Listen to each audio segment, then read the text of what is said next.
Thank you, everyone. Thanks for coming. I hope everyone is enjoying the food. It's always good to have. Today, I will be giving a talk on design patterns and business goals. But first, a few things that I just want to kind of reiterate that Tori already said. This is our 1-year anniversary. We've been around for a year. I want to thank everyone for coming, participating, joining in. This is awesome. This is one of 2 design-oriented groups that we have here in OKC in Techlahoma. The other one is Product Tank.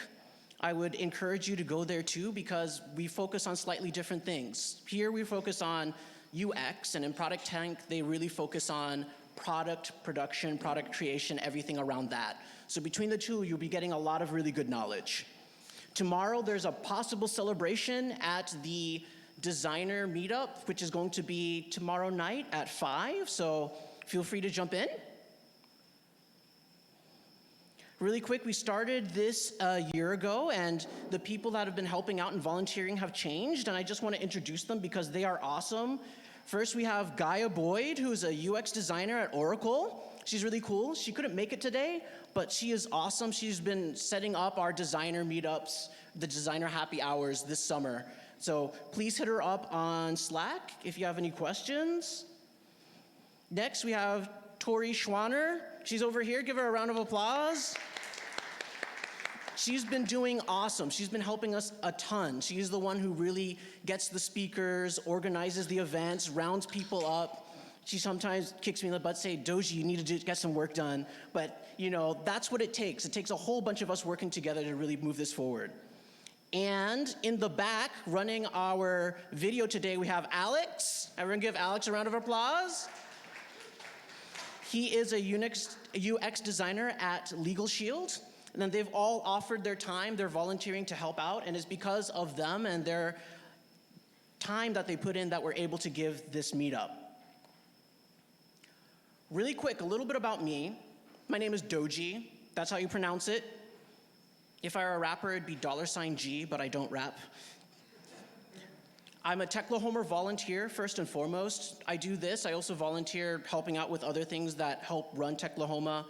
And it's, once again, thanks to them and people like Kimberly and Carmen that we're here today. So if you're on Slack and you see Kimberly and Carmen, you can thank them for their efforts as well. Additionally, I am a volunteer for an organization called the Interaction Design Foundation. When you RSVP'd for the meetup, you might have seen that I said, what do you do to learn about UX? And last month, we had a talk about breaking into UX. And there were some good options that were presented, like General Assembly Block. Those are some options that you have. They're pretty expensive. Interaction Design Foundation is really good if you're an autodidact, meaning you learn by yourself. You have the drive to learn by yourself. It's fairly cheap. It is, I want to say it's $158 a year, and then you get a number of courses that you can take. The courses are really in-depth. They're pretty difficult. Some of them you have to write essays, there's videos, the instructors, sometimes they'll converse with you, they check your work. And you have all of these learning paths over here. So if you're interested in getting to UX design somehow, you can really jump in here, sign up for a membership. If you use this link, it gives you, if you sign up for the year, it gives you another 3 months free. So that's a good way. And if you have any questions about that, just let me know. Today, and I'm going to try and go through this really quick because we're going to have a discussion at the end. We're first going to look through the basics of design patterns because design patterns are a part of UX design. Knowing them is a tool that you can use to really effectively help or hurt the user, and it's good to know about them. We'll look at the benefits of a number of design patterns. We'll also talk a little bit about business goals. Because when you talk about design, you're designing for a business. You're designing for a goal of some sort, and that's really important to know about. So we're going to talk about those, and then we're going to connect the two. How do they connect? How do they interact? And then we'll have a short discussion. And I'll tell you the rules of the discussion when we get there, but without further ado, let's go ahead and talk about design patterns. So really quick, Maybe you don't know this, but I think this is a herringbone. It's a really nice pattern. You might see it on walls, the backsplash of your kitchen. Here's another one. These are halftone dots. These are pretty awesome. And stripes. You might be wearing stripes today. And finally, checkers. So we're going to be talking a little bit more about these. No, we're not, because these aren't the design patterns we're looking for. These are just patterns that you would use in maybe designing graphics. But when we're talking about UX, maybe the first thing you thought, like design patterns like that? No, we're actually talking about a recurring solution to a problem in a context. That's what design patterns are. If you are a developer, you do front-end work, you've heard of front-end design patterns. If you do programming, you've heard of programming design patterns. It's good to understand that this term design patterns is bigger than the scope of just UX. It's applied to lots of different industries and organizations. So we want to know, why are they important? Well, the wheel has already been invented. So if you go into a meeting about how to design a new product, and you're saying, okay, so we should make this spinny thing, and it spins, and then you can attach the spinny thing to this pole thing, and then if you just say wheel, everybody knows what you're talking about. And in digital design, in service design, in physical design, there are lots of patterns that you can talk about so that people know what it is you're trying to achieve. They already understand some of the benefits and some of the drawbacks of those patterns. So they're basically a faster way to communicate. They're a really great way for you to promote ideation. They help with problem solving. And a lot of times the results have already been proven, meaning we know through case studies and use over several years that this pattern fixes this problem. And like I said before, some patterns have names, lots of them do, and some we can kind of refer to as their general, just what they achieve. But it is good to understand their names if you can. Just like Dumbledore was telling Harry, call him Voldemort, because that's what his name is, and if you don't call him by his name, you're just going to be afraid of it. We too should not be afraid to call design patterns by name or learn the names of these patterns so that we can use them whenever we're moving forward in our designs. Okay, so the question was, how are these different than mental models?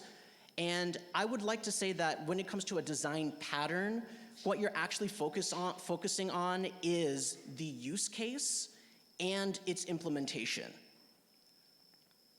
That would be the biggest difference. So let's go ahead and explore these, and hopefully we'll go ahead and jump into this. Some exploring. Yay, Dora the Explorer. So we're looking at digital design patterns first.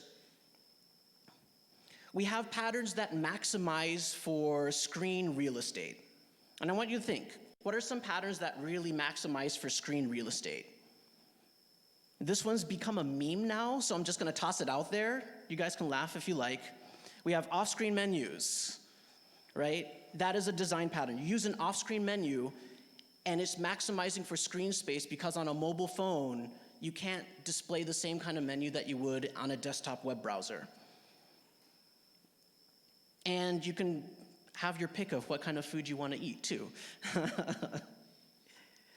We have accordion menus. You've all seen those. Those are with the caret. They expand when you click them, and then they contract whenever you click them again.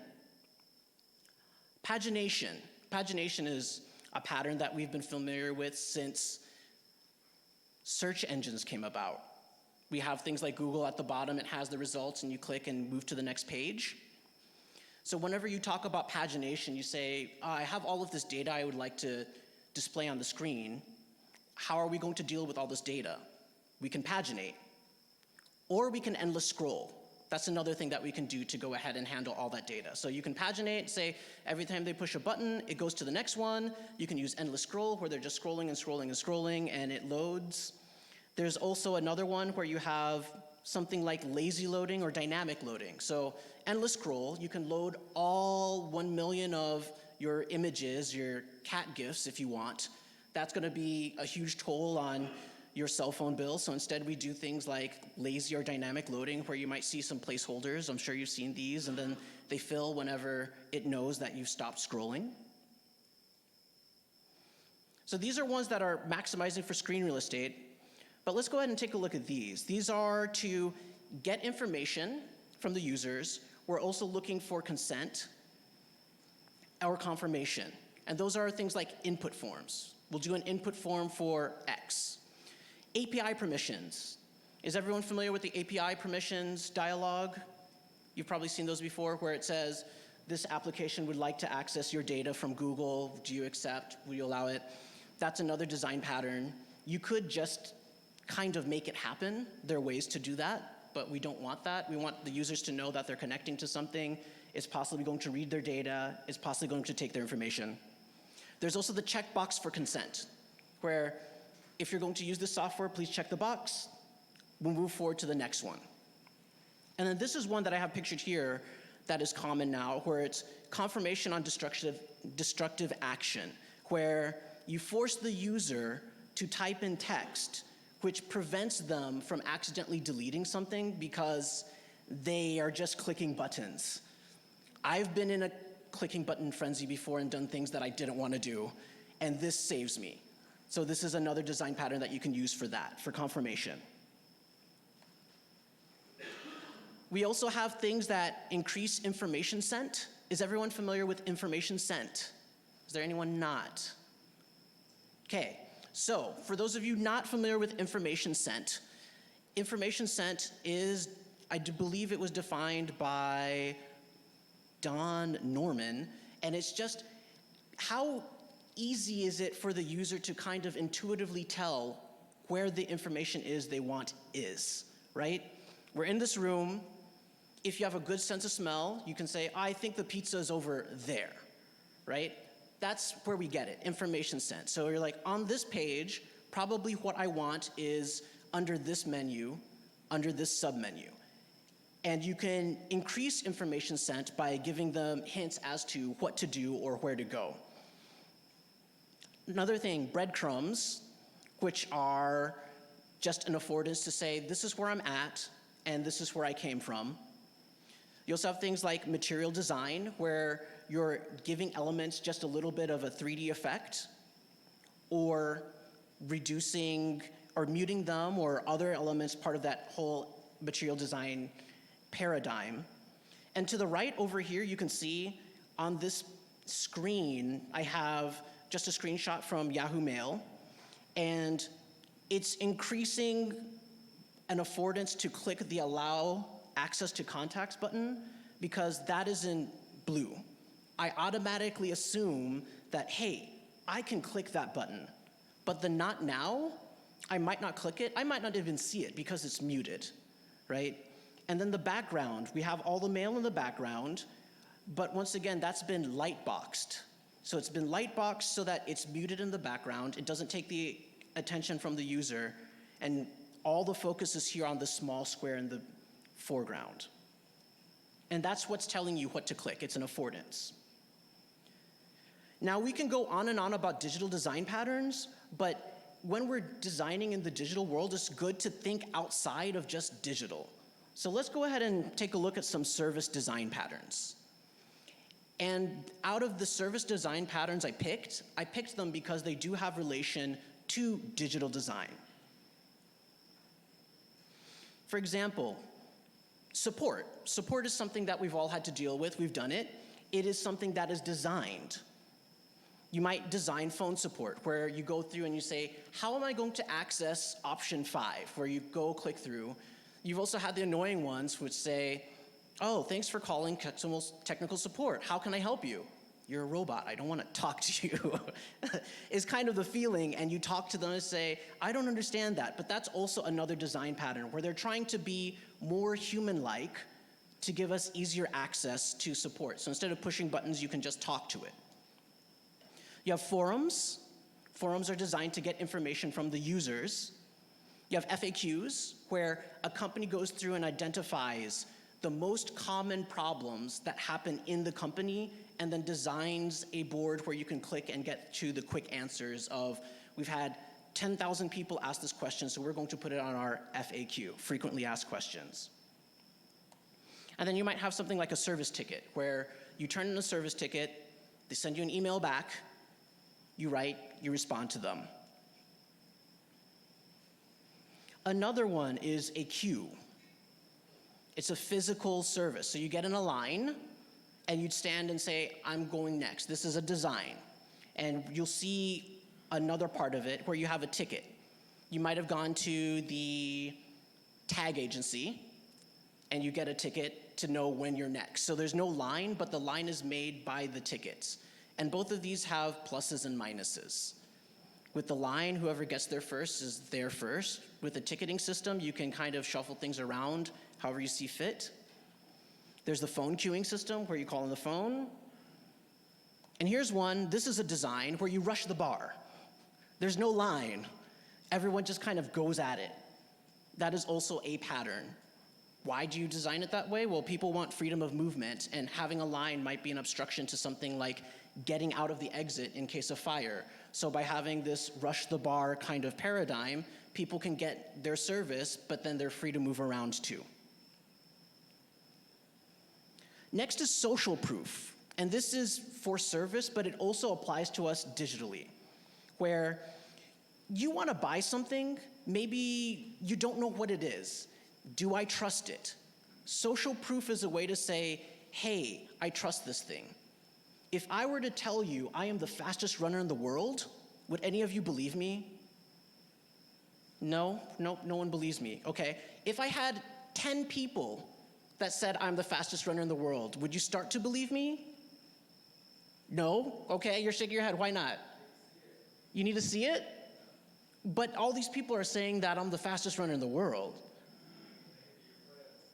They could be my friends. I was actually going that direction. What if they're my friends? Exactly. I got my friends to say, hey, he's the fastest runner in the world. It's not believable. But we go on these things and we're looking at ratings for social proof that something is good, right? Do It Display has 17,000 ratings out of 4.3. I think it's pretty reputable, I think. Do they have 17,000 friends? They could. We don't know. Right? We have testimonials, which are another form of social proof, where you're saying, hey, this person said good things about us, so we're good. And then you just have a rating system. I don't know if anyone's seen this, the Black Mirror episode called Nosedive. It's my favorite one, where instead of just rating things, we're rating people. It gets pretty dark pretty fast. Next, let's take a look at some physical design patterns. Once again, like I said, you have to borrow from other industries and other ways of thinking.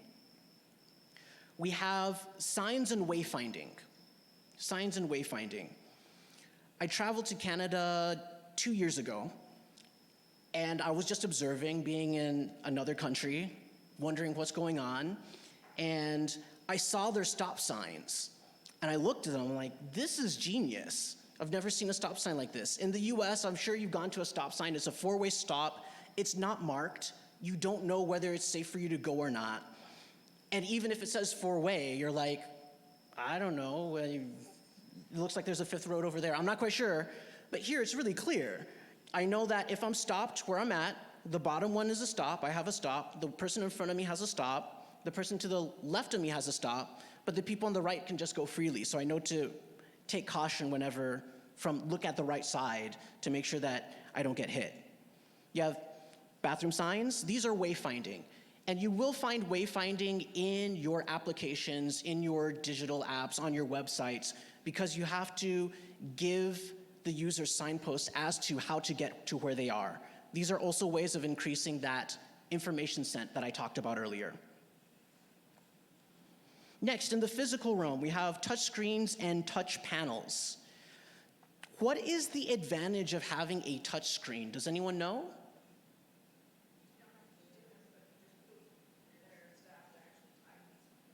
Okay, so Ashley said that you don't have to do input, you can just type. Okay, that is one, well, not type.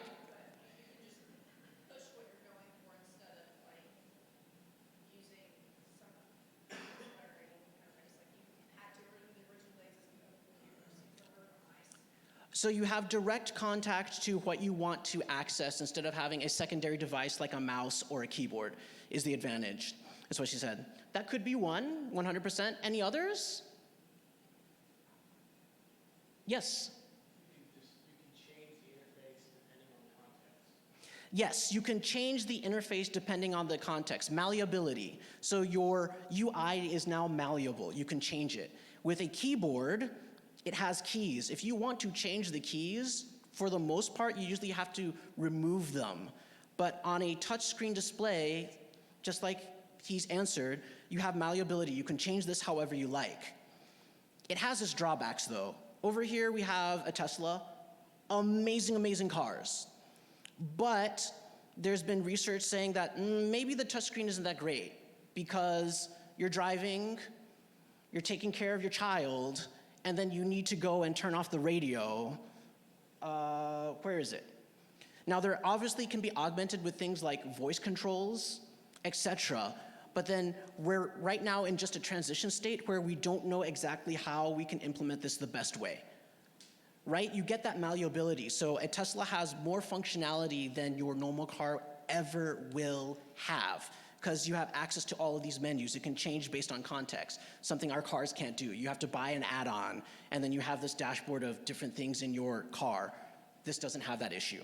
So they're trade-offs and balances, and that's all about design patterns, just like it goes back to what we talked about before. Next, physically, we have containers, things like carts. You have glasses. Containers are meant to hold things, and they have advantages and disadvantages based on what they are.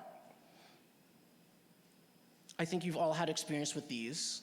If there's anyone that hasn't had experience with these, let me know. Okay, we're good. Okay. Next, connector cables.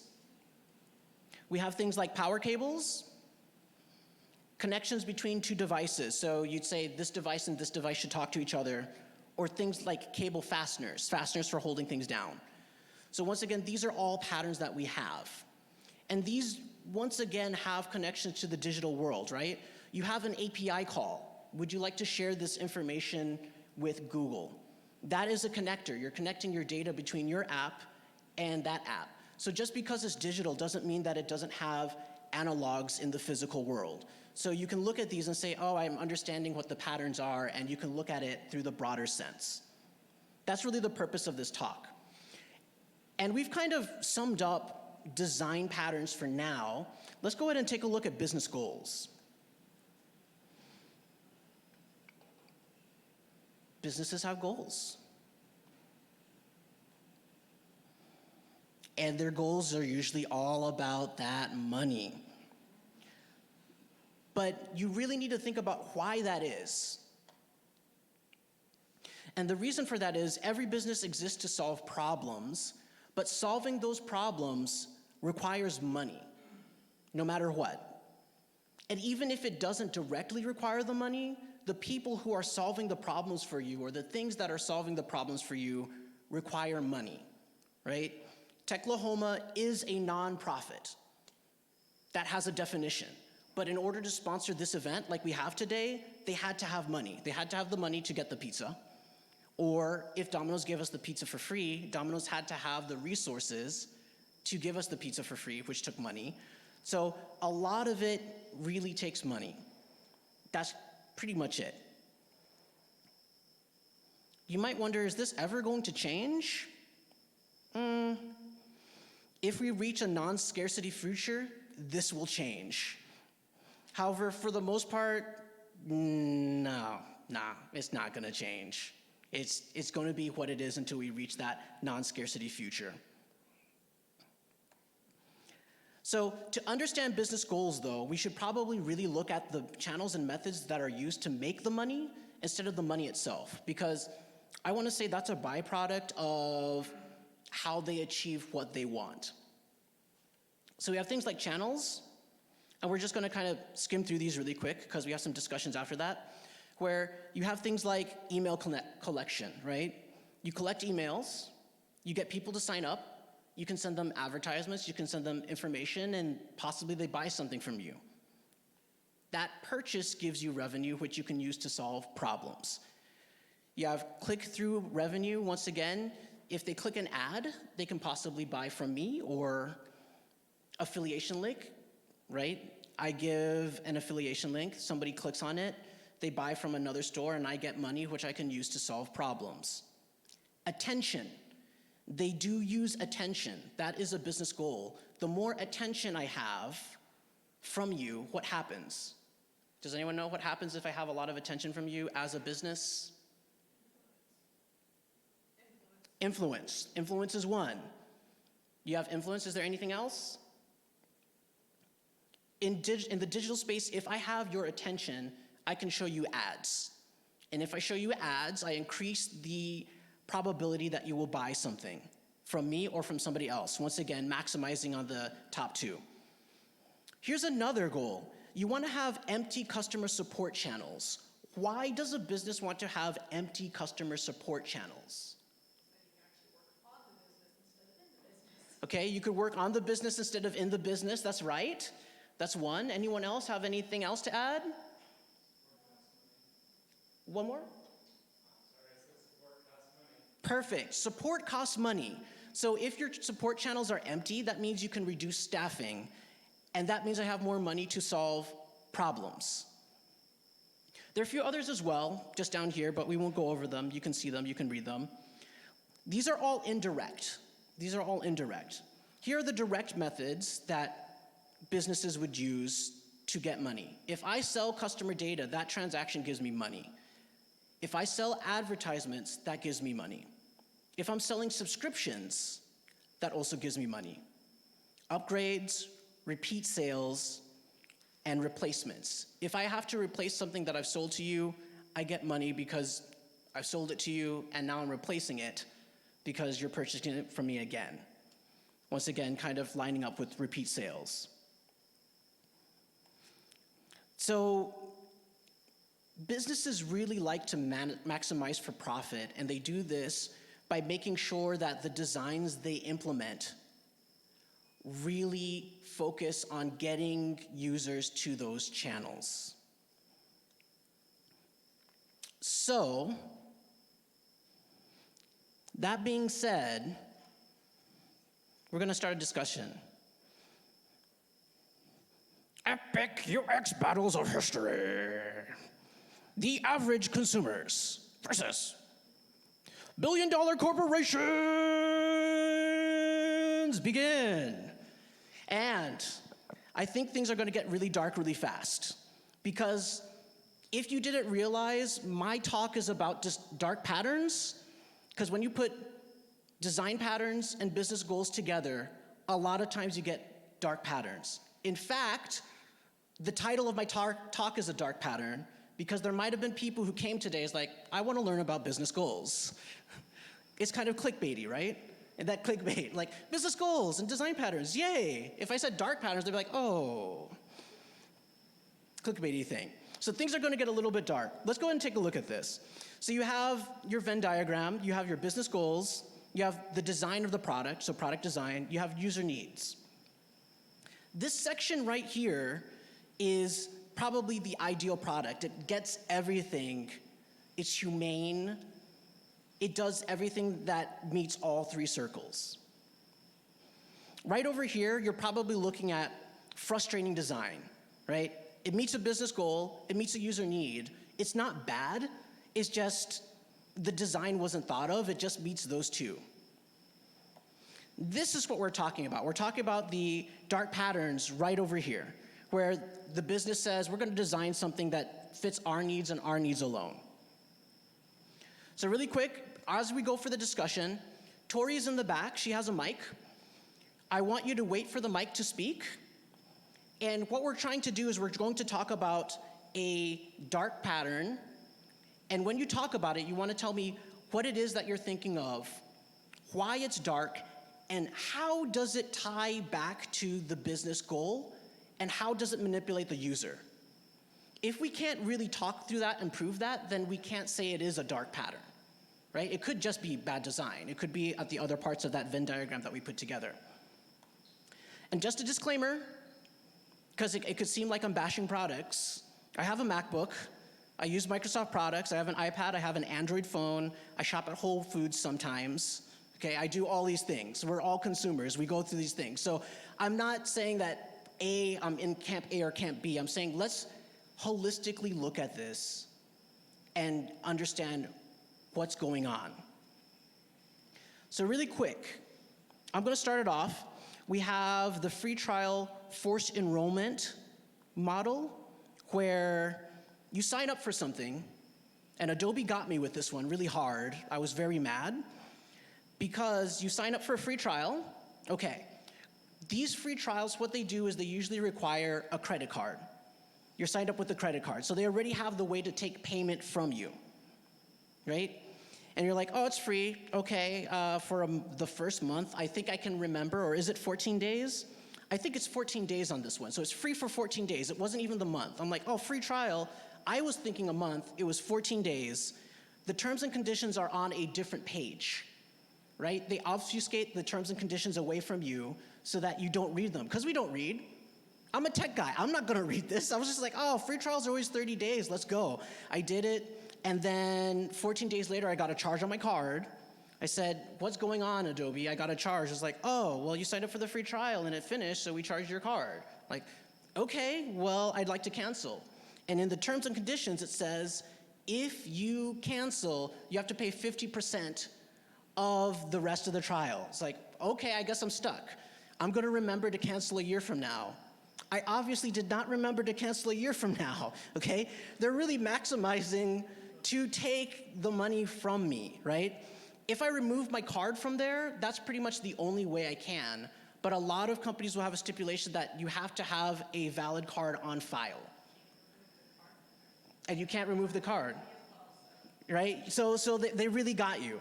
So in this free trial forced enrollment model, does anyone have an example of another thing that's similar? Free trial forced enrollment. Go ahead and raise your hand. Tori will get you the mic.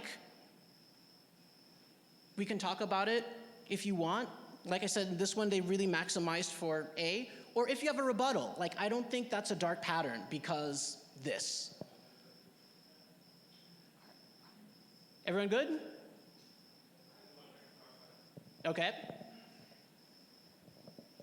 Yeah, so recently, this wasn't a free trial, but it was what I understood, I went to a chiropractor, I had sort of a long car ride, and my back got messed up, so I was like, I just need to get like fixed up real quick, just crack some stuff, and let me go on my way. And it ended up, this business locked me into a month-by-month contract with the stipulation that you have to commit to at least 2 months. At the time, I was in a lot of pain because my back was in pain, and I signed whatever they put in front of me. Come to find out, I'm committed to a month-by-month cycle. I've got to pay at least 2 months of this, and in general, that felt like a very dark pattern to me, something that really frustrated me. So in that case, what did they do to really get you to sign for that? Because you said, like, was it that the terms weren't clear? Was it fine print? How exactly did they do that? Yeah, it wasn't clear to me that it was going to be a 2-month commitment. I understood I was signing to, go in and get a month, the first month, and they said you can cancel at any time. Of course, the stipulation is you can cancel any time after 2 months. Okay, so it was probably printed very clearly that you can cancel at any time. Yeah. But it wasn't printed clearly that it's after 2 months that you can cancel.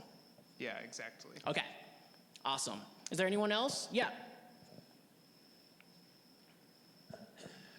So just the other day, well, let me back up. About a month ago, I canceled my Amazon Prime subscription. I just wasn't using it, didn't need it, didn't want to pay for it, canceled it. And just the other day, we're looking up a movie on Amazon Prime and thinking about, just trying to see if it's on there versus HBO or whatever. We're thinking maybe we can sign in with somebody else's account. So we go onto Amazon Prime, we find the movie, and there's a button that says continue with some fine print underneath. But of course, it's a giant button. It just says continue. So we click continue, thinking maybe we'll be, take you to a login screen. And then it says thank you. We're like, what? Okay, I guess we just signed up again for Amazon Prime, just like that. One click. It was very sneaky. So this was on a smart TV. It wasn't on the website or anything, but it was interesting. Of course, reading the small print afterwards, you can see where it says you're signing up for another membership. But that was it was sneaky.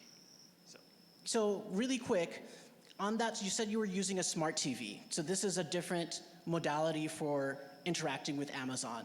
How did Amazon use that smart TV and the way you interact with the smart TV as a way to kind of implement this? Because you probably had access to the terms and conditions, but you're limited in how you interact with a smart TV in comparison to a website, in comparison to a mobile phone. Yeah, I don't remember seeing a button there really wasn't another button to go see the terms and conditions or anything. It was just a continue button. Like I said, thinking maybe I'd be taken to the login screen, but you just sign up for another, or I restarted my membership, basically. It already had my, email and my information. It had everything it needed to just sign me up again. Yeah, so it was, obviously I don't have a, keyboard or anything in front of me. I just have my remote, and you click. So where were the terms and conditions? Were they on the website?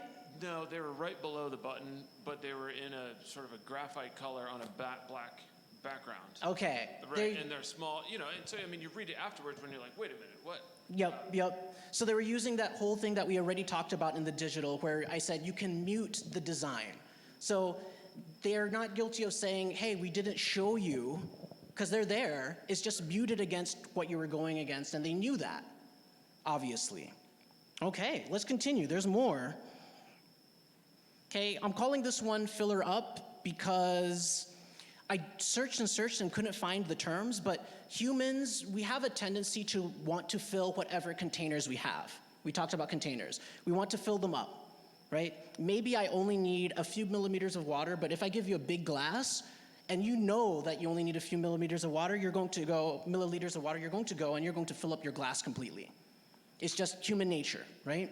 So Whole Foods, you go to Whole Foods, and it's $8.99 per pound. I'm like, that's a deal. At least I think so.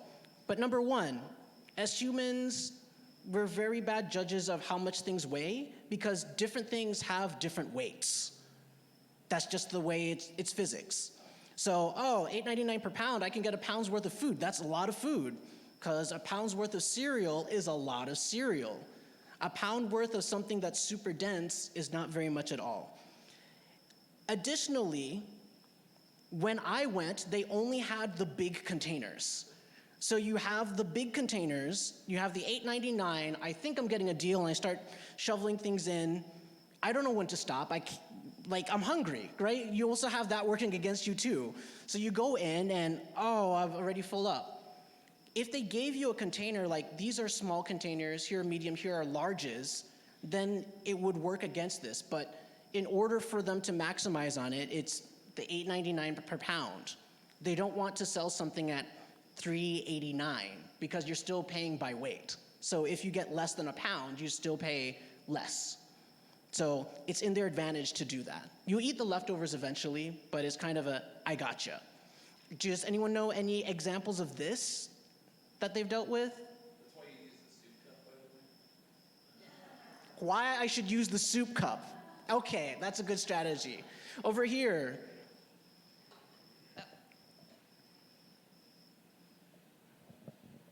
It was actually kind of exactly the example of. Can you get last time I was in, I recently went to New York and I needed lunch, and so I went to this shop that had kind of similar to how Whole Foods has it, where you go by pound, put what you want in it.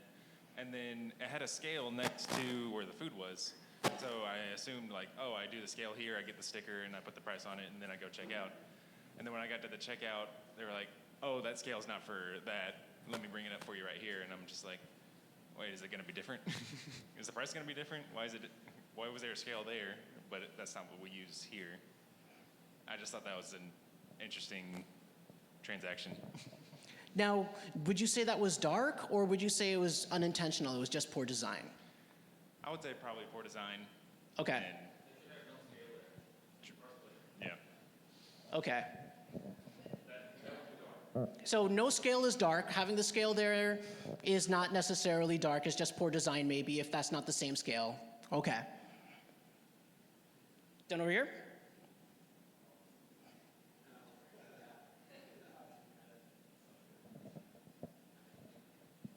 Yeah, I think another place that you'll see the same thing is at like Orange Leaf, places like that where you get yogurt, and they actually do the scale thing. They'll keep the scale up at the register, and so a lot of times you're getting your food, and there's a big line of people behind you, and you've now realized that you spent $25 on frozen yogurt, and what are you supposed to do? I guess just leave it on the scale and walk away, you know.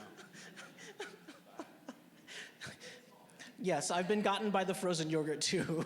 You go in there like, oh, it's pretty cheap, and you're loading it up. But once again, we can't tell how much it weighs, right? Unless there was a scale under the dispenser, then you would be able to accurately tell. But they don't want to do that because they want to give in to your instincts as a human. Here's another one. Let's take a look at the guilt trip and confirm shaming. This has been popping up recently really hard. I've been seeing it all over. I quit Facebook a long, long time ago, and way back in the day, you'd try and quit Facebook, and they'd say, hey, your friend Corey will miss you if you leave Facebook. Like, oh man, he wasn't that nice. I want to get rid of him anyway. Beth, oh yeah. I don't know. She has these awesome posts, and her kids are super cute. Right? They're kind of guilt you into staying. Because, and once again, we're trying to tie it back to that business goal. The reason they want you to stay is if you're on Facebook, you'll interact with them. You give them attention, which exposes you to ads. They sell ads, and clicking ads increases the chance you buy something from the people they sell ads to, which gives them more revenue, right? That's their business model. So they want you there. They want your attention. Next, this is one that it doesn't fool me. So I just don't go for it, but you get the modal pop-up, it says, hey, 30% off the full price of your purchase, and it displays there, you're like, oh, yeah, that's good, but I have to give you my email. No, I'm good, I don't want any more spam. But then down below, the no option is not no, it's no thanks, I prefer to pay full price. Okay, swear words. Do you think I'm a fool? I want a discount, but I don't want to give you my email. So that's one. I think this one's pretty self-explanatory. Everyone has had experience with this one. Is there anyone that has a rebuttal that these are dark patterns, or everyone's like, yeah, these are dark? Pretty well? Okay. Let's go to the next one. Now, this is why I gave the disclaimer, right? Because it seems like I'm just kind of, dumping on Apple, but I'm not. It's very easy to sign up for a subscription through an app. And then when you go to cancel it, these are all the steps you have to take. I have to go to, usually, I forgot the first step. Go to the internet to find out how to find this menu. Okay?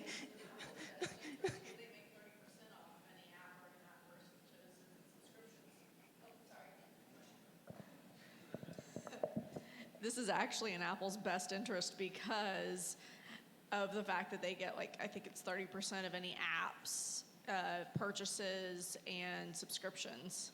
So they don't want to make it easy to cancel a subscription that you bought in their store through their app. There we go. I didn't know that, actually. I didn't know that. So that's the big reason why they want to make it difficult, right? So they bury it in there because anytime you pay that subscription, they get a percentage.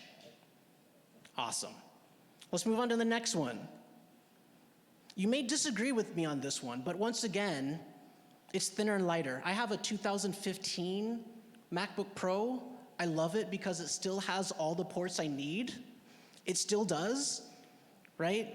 And yes, as you can see by the laptops, this one is thinner and lighter, and now all of these makers are solving our problems again by either giving us these things that we have to attach to it, meaning it's not thinner and lighter because you still need these ports, or you're buying dongles from Apple because their dongles tend to work best with their products, right? Once again, it's in their best interest. If I sell my dongles, which work better with our products, then I'm making money off of you buying from me, not once, but all the times you need these extra dongles, okay? Once again, not hating on Mac. I have a MacBook, right? But that's pretty dark, and it's physical. So you can also see why we're looking at the physical and the digital and everything. Here's one, and this one gets me quite a bit, and I have to remember that it's a dark pattern designed to get me. I search for music equipment because I do music production sometimes, and I'll go to Sweetwater and be like, oh man, $3,299 off of this equipment? That's $800 off? That's a deal, I gotta get it. It's in red. I don't see the suggested manufacturer's retail price, which is there. I fall for it. I should stop falling for it. It's only certain cases I fall for it, but I do. Because, and then the limited time offer, the red, all the red. Red is a color that screams to us, something is happening, right? You want it. Same with Amazon. Amazon does something similar. There are only 5 more left of this thing. You need to buy it now, because they want to sell it. Sometimes you put it in your cart. You leave it for a week, you come back, there's only 1 more left. Like, did you really sell 5 of these rare things in the week I've had this sitting in my cart? Once again, it's in their interest to sell. We're gonna go on, we're gonna run out of time, but I kinda wanna get through some of these. It's waterproof. Does everyone know where this one is going?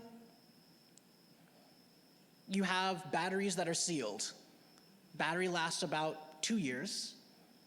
Your phone contract lasts about 2 years.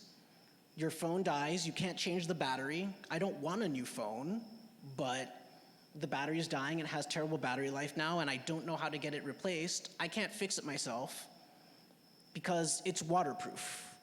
That's the advantage.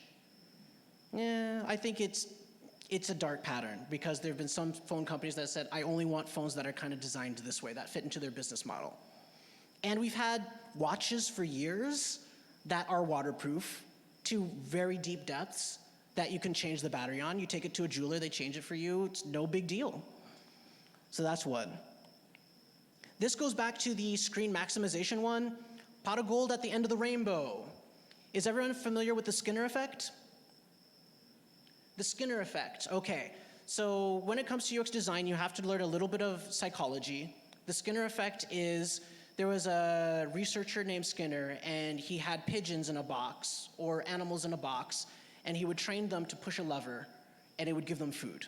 And then over time, he would reduce the food, or make it random, and they would still push the food, the lever for food, for that time whenever they got the payout. That's how slot machines work. That's how things like Twitter or anything that has scroll works. It's like, oh man, that was the most funniest, coolest post. Oh man, that was awesome! And it just keeps going until it's like 2 a.m. and you're like, I need to go to work in 3 hours, okay? They're really leaning into that.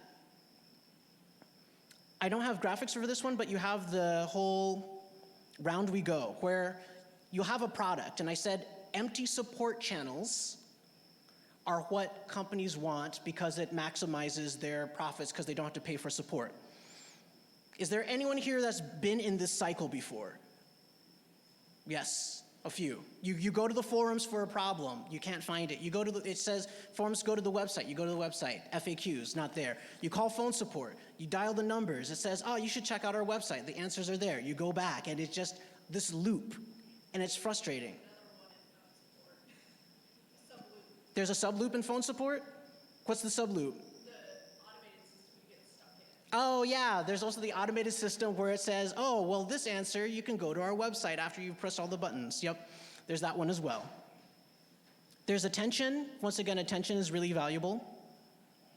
We all know these, the red dots, once again, is the red. And here's one with containers, right? If you don't know a lot of the eye drop companies, right? You get an eye drop, it's more than can fit in your eye, it rolls off because if you waste some, it doesn't hurt your eye, it doesn't hurt you, right? But you get rid of it and, hey, you go through the product faster so then they get you on that real sale. We're about to run out of time, so instead of any others, I'll show you the references. These are my references. This Princeton 1 Dark Patterns to Scale is really good. And these are all online, and I'll post a link to them in Slack so that you can go ahead and check them out.